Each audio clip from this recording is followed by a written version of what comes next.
কিছু কিছু গল্পের শেষটা যে এতটা কষ্টের, এই গল্পটা না শুনলে কখনোই বুঝবে না। তো পুরো গল্পটি শুনুন। একটি 19 বছর বয়সী মেয়ে তার প্রেমিকের কাছে গিয়ে বলে, আমার 20তম জন্মদিনে তুমি আমাকে কি উপহার দিবে? ছেলেটি মুচকি হেসে বলল, এখনো তো অনেক সময় আছে, আর সময় হলে তুমি তোমার জন্মদিনের উপহার পেয়ে যাবে। বেশ কিছুদিন যাওয়ার পর একদিন হঠাৎ করে এই মেয়েটি অজ্ঞান হয়ে যায়।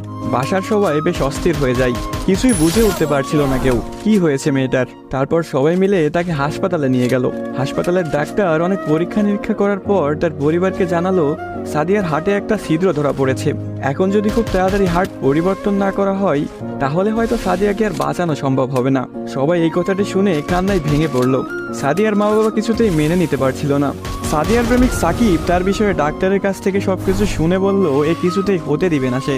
তারপর সাকিব মেয়েটির রুমে গেল, দেখলো তার ভালোবাসার মানুষটি বিছানায় শুয়ে আছে। সাকিবের কাছে যেতে এই মেয়েটি বলল, সাকিব, আমি মনে হয় আর বাঁচবো না।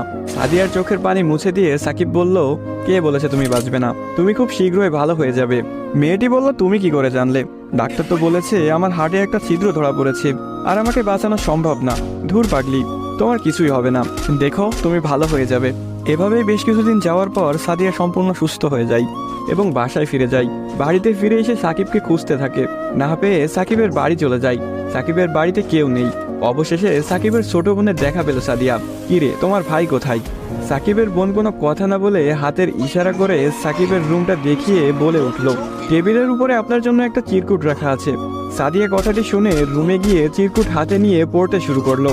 প্রিয়তমা, আমি জানি যেদিন তুমি এই চিরকুটটি হাতে পাবে সেদিন তুমি সম্পূর্ণ সুস্থ হয়ে যাবে, সবকিছু ঠিক হয়ে যাবে আগের মতো, যেমনটা আমি তোমাকে বলেছিলাম। আমি বলেছিলাম না কিছু হবে না, দেখছো তাই হয়েছে। তুমি আমার কাছে 20তম জন্মদিনের উপহার চেয়েছিলে না? অনেক ভেবেছি, কিন্তু তোমাকে কি উপহার দিব ভেবে পাচ্ছিলাম না। তোমার অসুস্থতার কথা যখন ডাক্তারের কাছ থেকে শুনলাম, যখন বললো একটা হার্ট খুঁজতেছিল, তখন মনে হলো তোমার জন্য এর চাইতে ভালো কোনো উপহার হয় না। আমার হার্টটাই ছিল তোমার জন্য শ্রেষ্ঠ উপহার, যা আমি তোমাকে দিয়ে গেলাম।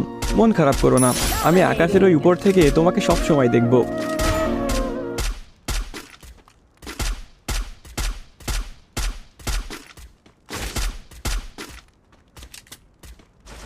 Monstrous! Team Elimination Streak is smoking hot.